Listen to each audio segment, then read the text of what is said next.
arithmetic and geometric series.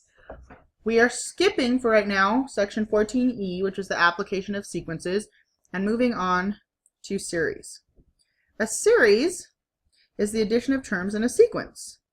So S of n is the total sum of all the terms u sub 1 through u sub n.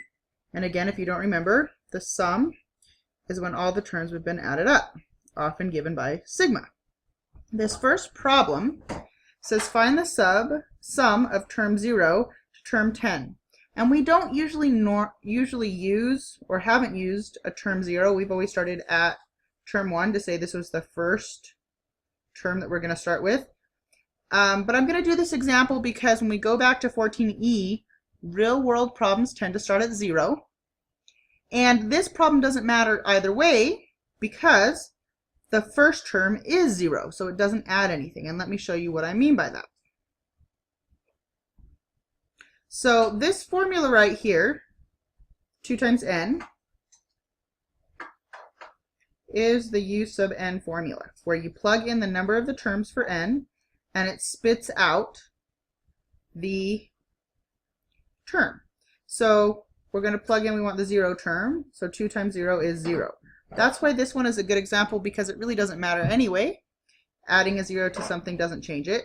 2 times 1 is 2. 2 times 2 is 4. 2 times 3 is 6. 2 times 4 is 8. So on all the way up to the 10th term, or 2 times 10 is 20. And if you added those up, you would get 110, which is S of 10 for our purposes. Now really we added up 11 terms. And like I said, for the real world problems, that's what we would do, and we just wouldn't use this notation. But since this first term didn't really count for much anyway, it didn't matter. So that is what we do to find a series. It's just adding up the terms. And there are two types, arithmetic and geometric. This one was arithmetic, because if you can tell, we're adding 2, adding 2, adding 2. So even though the formula is times by 2, what we did, our d, was adding 2 each time. So speaking of arithmetic series, here's my first example. Okay, we have S of n, or let's talk about it. The arithmetic series is the addition of successive terms in an arithmetic sequence. And we have two possible formulas, the purple one and the pink one, and we use them when we know different things. We use the purple one when we know the first term and the last term. And we also need to know the number of terms. We use the pink one when we know the first term and the common difference. So let's try a pink example when we would use the second version. It says find the sum of 2 plus 7 plus 10 plus 13 plus ... up to 50 terms. And what that really means is this is a sequence 4, 7, 10, 13, 4, 7, 10, 13, up to the 50th term, which we don't know what that term is, which is why we have to use the pink formula. And the commas just become pluses when it's a series. We just add them up. So our first term, u sub 1, is 4. Our common difference, remember we find common difference by subtracting a term minus its previous term. So 7 minus 4 is 3. And 10 minus 7 is 3. So our d is 3. And we want to find the sum of the first 50 terms. Well, of course, we could go like this all the way up to 50 and add them up, but I don't want to do that, and I'm pretty sure you don't. So our formula then is n over 2. Well, we're going to add up 50 terms. So we should write n equals 50, which is 50 over 2 times 2 u sub 1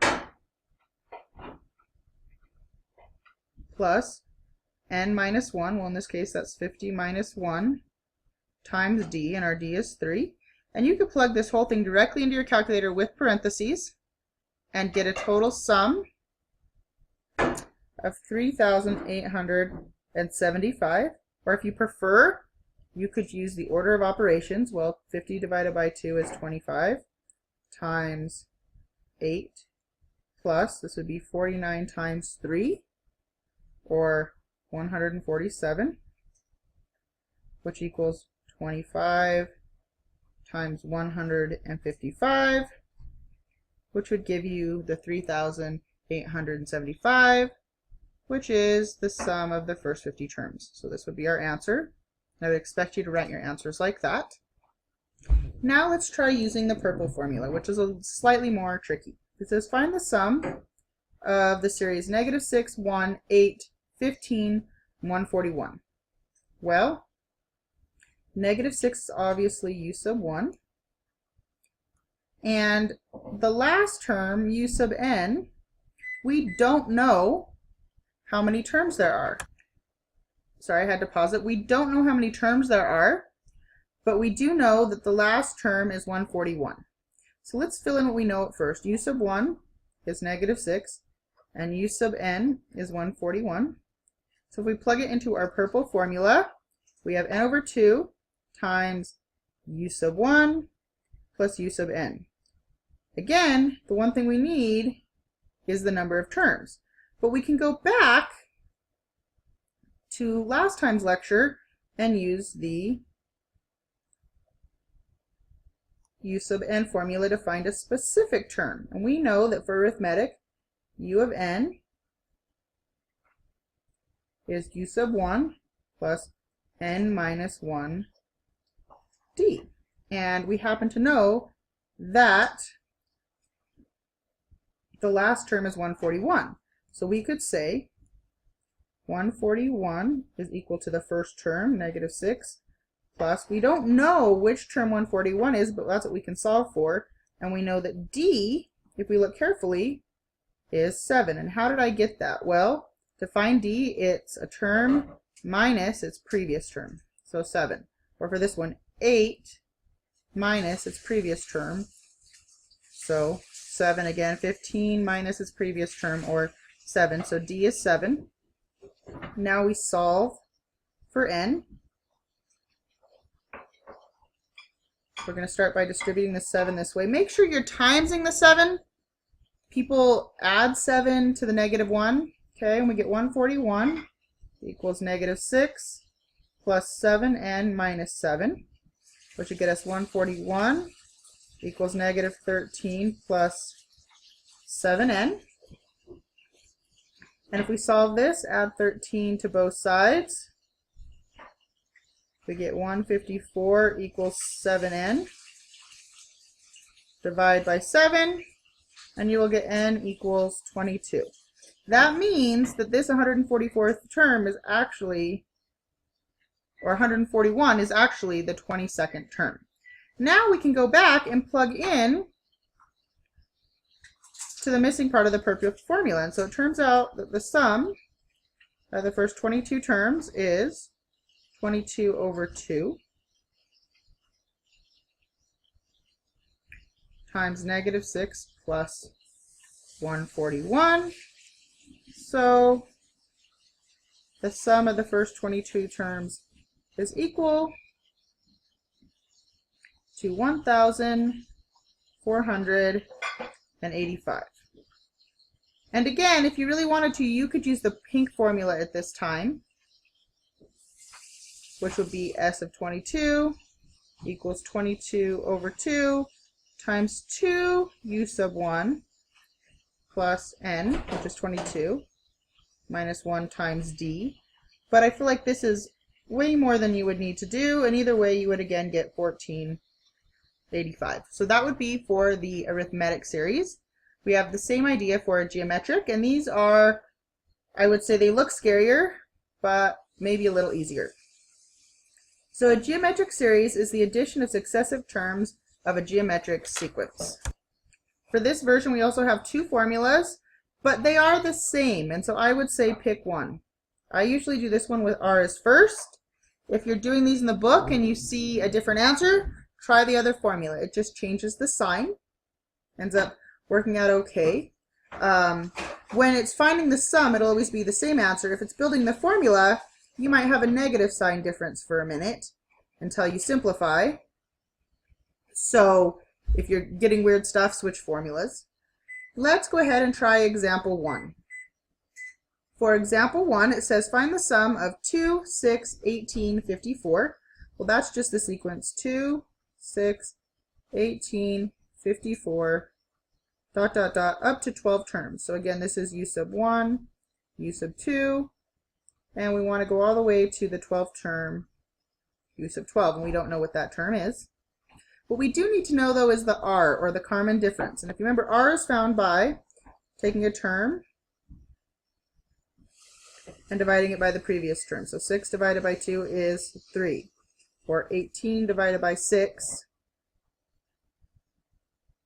is 3. And I think what you can see is that we are multiplying each term by 3 times by 3 to get the next term. So that's our r, and we're just going to straight plug it in the formula and say the sum of the first 12 terms. Well, let's identify what we have. We have u1 is 2, r is 3, and n is the number of terms we want is 12. So we'll plug it in. The sum of the terms are u sub 1, or 2, times r, which is 3 to the n, minus 1, all over r, 3 minus 1. And the only simplification you have to do, oh, I lie. What did I miss? We know the r is 12, so or n is 12, so I should have put 12 here. You could put it directly in your calculator. I would do this, 3 to the 12 minus 1 over 2, and in this case the 2's cancel out, and you have 3 to the 12 minus 1. Put that in your calculator, and you will get the sum is 53,000. Oh, it's much larger than that. 531,440. And the reason it's so big is it's multiplying each time, so it's growing much, much faster. Okay, so the sum of the first 12 terms would be this, which is crazy thinking that the first term was 2. But by the time you get to 12, it gets huge. And again, you don't have to do all of this stuff right here. You could stick this directly in your calculator. So you would get parenthesis 2 times 3 to the 12 minus 1. You have to parentheses around the numerator, divided by, well, 3 minus 1 is 2. Stick that in the calculator and hit enter. The next example is slightly interesting in that we're going to leave it fairly unsimplified because you can't simplify the exponents. And we're going to use the same formula again, and it says find the formula for n minus 3 plus 1 minus 1/3.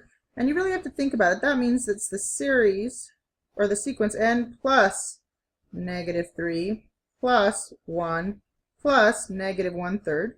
So you can tell that the r is going to be a negative number because they're alternating signs. And we're going to do this up to n number of terms. So this is u sub 1. So let's identify. U sub 1 is obviously 9, and to find r, we just divide. So we have this one divided by this one. Negative 3 divided by 9, that's negative 1/3. Let's try it again. This one divided by this one. 1 divided by negative 3, yep, negative 1/3. Doesn't surprise us that it's negative, and our r is negative 1/3. Don't turn it into a decimal, because if you put it in as 0.33, you're losing that it's actually 0.333 forever. And so we're going to just plug it directly into the formula. We get a formula of S of n equals u sub 1 times r. Oh, and you know what? Let's go ahead and use the other formula just to show that it works. So I'm going to use this formula. So let's do 1 minus negative 1/3 n. And we don't know what n is, all over, looking here, 1 minus r, 1 minus a negative 1/3. Again, you could also do n times negative 1/3 to the n minus 1 over negative 1/3 minus 1. You'll end up with the same answer. It's fine. But we're going to use the first version. And now we just need to simplify. So we're going to simplify the denominator. Okay,